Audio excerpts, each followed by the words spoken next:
In the heart of the night, this world will burn bright. We will set it alight. In the heart of the night, in the heart of the night, this world will burn bright.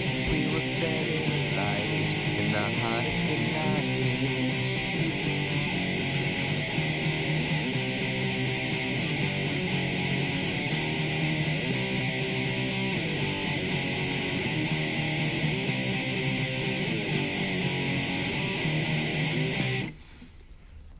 Hello everyone, I am Anthropomantic Fiend and I do horror-related things on the internet. I hope that everyone is hanging in there right now because the world is pretty crazy. Today I'm going to be reviewing Ring of Terror from 1962.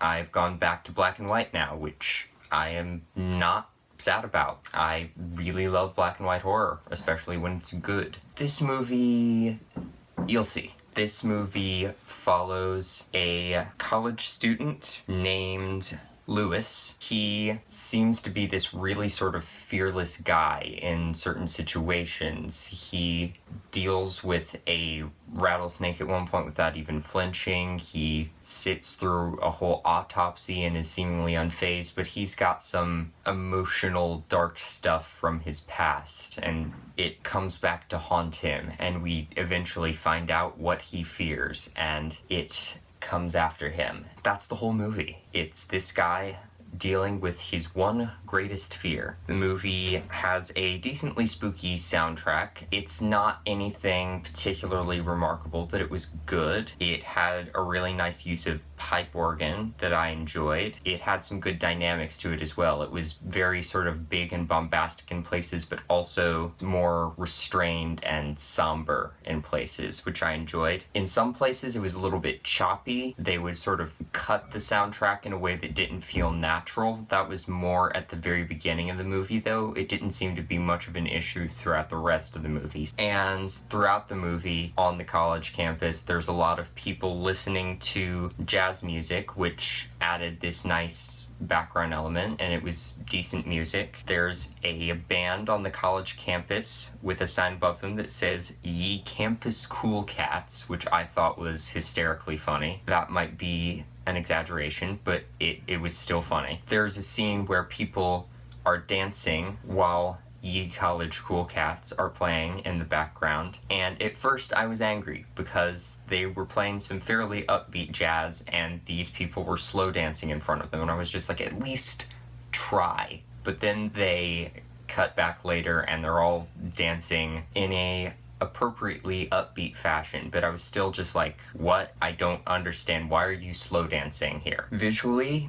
the movie looks pretty good. There's some beautiful shadowy cinematography in places, good lighting, especially at the beginning of the movie and in the spookier settings of the film. The main spooky setting being the cemetery, which was a really nice set. Not anything particularly ornate or elaborate or special, but I just like cemeteries, so I liked the cemetery in this movie. And the sets and the costumes, besides the cemetery, you know, you've got the college campus and the surrounding area and college kids and what I presume is just general normal 60s fashion, so nothing special there, but they are what they are. The movie actually opens with a framing device of a narrator in the cemetery coming and introducing you to the characters by way of Lewis's gravestone. He's this sort of traditional sort of horror host character. He's very cheesy and he's invites you to take a trip down Graveyard Lane, as he says. He has a kitty named Puma, which he pronounces in a way that is weird. He calls his cat Puma, and it bothers the hell out of me because you don't pronounce that word that way. Puma, because I refuse to call the cat Puma, it is Puma, ends up playing a somewhat small but significant role in the story. He is not just the narrator's cat. And overall, most of the acting is nothing special. Some of it's pretty unconvincing. A lot of the characters are kind of bland, but I didn't really care.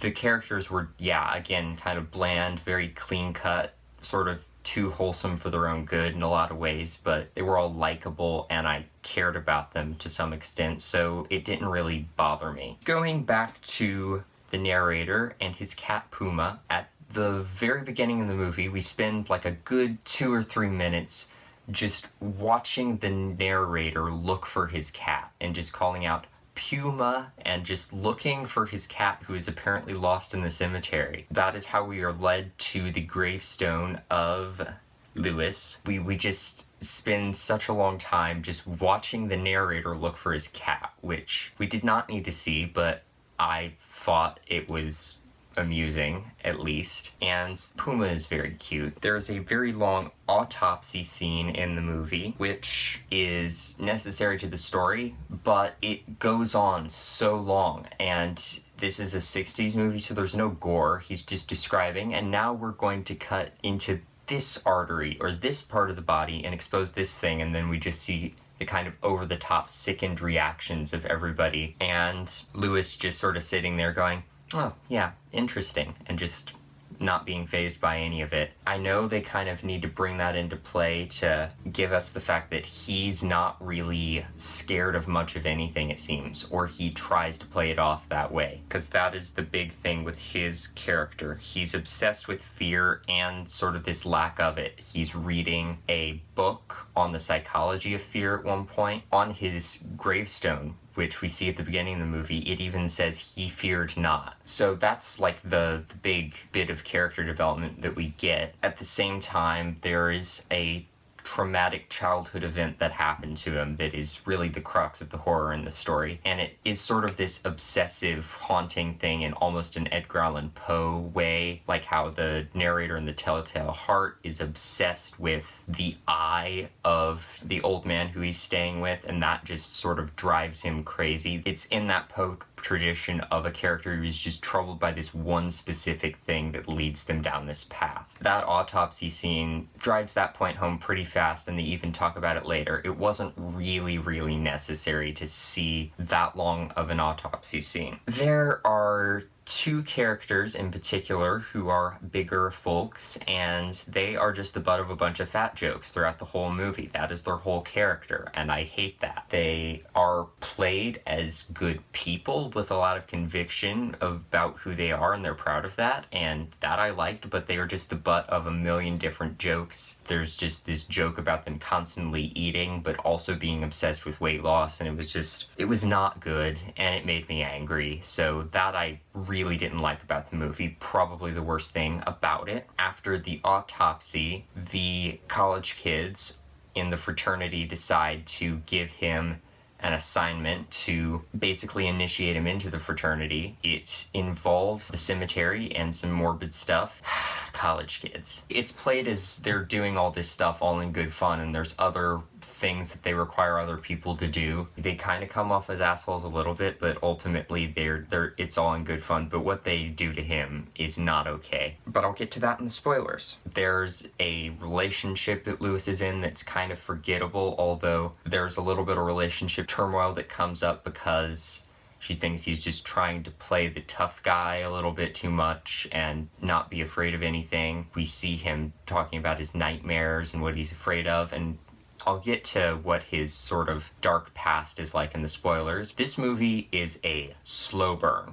There is basically nothing horrific aside from a small rattlesnake attack and a autopsy that we did not see. There's nothing truly horrific happening for basically the entire movie, only until the very end. This movie's not super long, it's like an hour and a few minutes. But at the very end, we have Lewis confronting his horrifying past in the form of this fraternity assignment, and that's where the horror comes in. It's not a super satisfying payoff. I get what they were going for, but the characters were just a little bit too clean cut. There wasn't enough dark emotional baggage there. There wasn't enough nuance to anything. I didn't feel bored throughout the whole movie. I was entertained the whole time, but it was kind of middling. it didn't really do anything for me. It was just a solid movie, and I was sitting there thoroughly content in watching it. If you're expecting anything to blow your mind or really impact you, don't watch this movie, but if you want an okay popcorn horror movie, I would recommend maybe checking out Ring of Terror. That is my spoiler-free review. Here are the few spoilers that we have.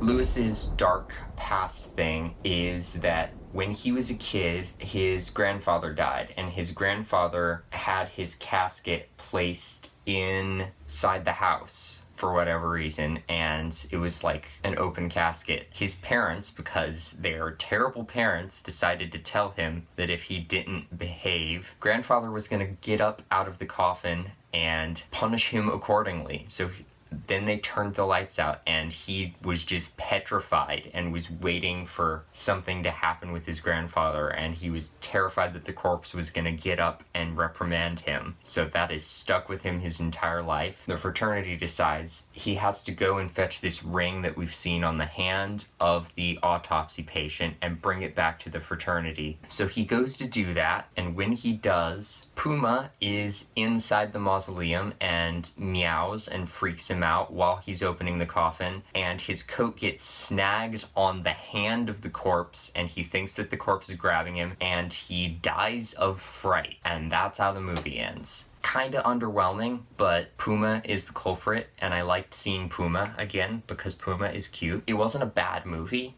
There were some elements of it that I didn't like, but overall it just kind of hit me in a way that was enjoyable, but it's nothing mind-blowing, so if you want to check it out, go for it, but it's nothing super remarkable. That is my review of Ring of Terror. Thank you for watching my video, and hopefully I will see you in another one. Bye.